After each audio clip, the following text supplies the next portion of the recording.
Eksistensialisme. Eks artinya keluar, sintesia artinya berdiri, jadi eksistensi adalah berdiri sebagai diri sendiri. Eksistensialisme memandang manusia itu tinggi dan keberadaannya selalu ditentukan olehnya, karena hanya manusia yang bisa eksis, sadar akan dirinya sendiri dan tahu bagaimana menempatkan dirinya. Tokoh-tokoh eksistensialisme dan pemikirannya tentang manusia. 1. Søren Ube Kierkegaard. Kierkegaard menjadi ayah filsafat eksistensi yang baru mulai berkembang 50 tahun setelah kematiannya. Manusia menurut Kierkegaard tidak bisa dibicarakan pada umumnya atau menurut hakikatnya, karena manusia pada umumnya sebenarnya tidak ada. Yang ada hanyalah orang-orang konkret yang semua berbeda namun semua berdiri di hadapan Tuhan. Menurutnya, agar manusia ada maka harus bereksistensi. Manusia akan tetap dikatakan manusia, maka seharusnya merasa bersalah dan berdosa terhadap Tuhan. Tanpa merasa berdosa, manusia tidak bereksistensi. Menurut Kierkegaard, ada 3 stadia tingkatan manusia untuk bereksistensi atau 3 sikap terhadap hidup. A. Sikap estetis. B. Sikap etis. C. Sikap religius. Martin Heidegger. Sebelum menjadi filosof yang berpengaruh luas, Heidegger adalah seorang penganut fenomenologi yang digagas oleh Husserl. Pemikiran-pemikiran yang digagas Husserl kemudian banyak mempengaruhi corak filsafat Heidegger. Secara sederhana, kaum fenomenolog menghampiri filsafat dengan berusaha memahami pengalaman tanpa diperantarai oleh pengetahuan sebelumnya dan asumsi-asumsi teori abstrak. Sedangkan bangunan filsafat Heidegger dimulai dengan pertanyaan ada, atau apa artinya berada. Dengan pertanyaan ini, Heidegger berusaha mendasarkan ada sebagai sesuatu yang imanen atau selalu hadir di dalam waktu dan sejarah. Setelah sebelumnya semua perbincangan mengenai ada selalu dianggap sebagai sesuatu yang waktu dan transenden. Karena itulah, Heidegger kemudian mengkritik cogito ergo sum, aku berpikir maka aku ada, kalimat yang dikemukakan oleh Descartes.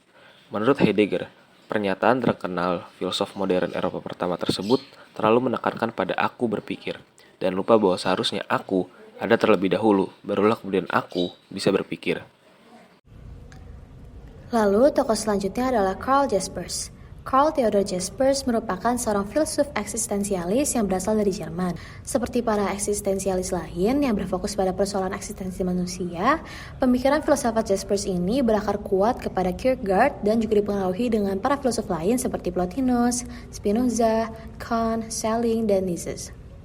Tetapi jika dibandingkan dengan para filsuf eksistensialisme yang lainnya, Jaspers merupakan filsuf yang memperlihatkan pemikiran suatu sistem yang rapi dan terletak pada titik fokus. Orientasi dari pemikiran Jaspers terletak bukan pada struktur eksistensinya, melainkan pada sebuah pencapaian eksistensi. Menurutnya, manusia tidak memiliki kekuatan untuk dapat bereksistensi. Eksistensi hanya dapat dicapai melalui relasi dengan transendensi. Karya Jaspers yang disebut dengan filosofi, ditulis pada tahun 1932, merupakan karya yang terpenting untuk memahami pemikirannya. Pemikiran Jaspers yang sangat dikenal adalah tentang sifar-sifar dan situasi batas. Terdapat 4 situasi batas yang mampu menantang manusia untuk bisa mewujudkan dirinya dengan penuh. Yang pertama itu kematian, yang kedua penderitaan, yang ketiga perjuangan, dan yang keempat adalah kesalahan. Tokoh selanjutnya yaitu Gabriel Marcel. Gabriel Marcel merupakan seorang filsuf dan seniman dari Prancis. Tema yang sesuai dengan filsafatnya yaitu predikmen atau kedudukan yang sulit. Manusia ingin menjawab pertanyaan besar, siapa aku dan apa wujud aku. Ia mempunyai pemikiran hakikat keberadaan, yaitu mengerti atau memahami keberadaan dirinya dan orang lain. Marcel merupakan tokoh eksistensialis religius yang melihat bahwa kebebasan seorang individu dalam bertindak merupakan suatu bentuk eksistensi, yang mana sebagai individu yang bereksistensi kita berhak bebas, dalam arti bukan bebas untuk melarikan diri terhadap problem yang tidak bisa kita atasi, tetapi mencoba merenungi dan menghayati sebagai bentuk eksistensi diri. Jean-Paul Sartre. Pandangan Jean-Paul Sartre tentang manusia. Sartre mengikuti Nietzsche, yakini mengingkari adanya Tuhan. Manusia tak ada hubungannya dengan kekuatan di luar dirinya. Ia mengambil kesimpulan lebih lanjut, yakini memandang manusia sebagai kurang memiliki watak yang semestinya. Maka dari itu tak ada watak manusia, oleh karena tak ada Tuhan yang memiliki konsensi tentang manusia. Manusia hanya sekedar ada. Bagi Sartre, pandangan eksistensialis adalah suatu doktrin yang memungkinkan kehidupan manusia. Eksistensialisme mengajarkan bahwa tiap kebenaran dan tiap tindakan mengandung keterlibatan lingkungan dan subjektivitas manusia. Pandangan Jean-Paul Sartre tentang kebebasan.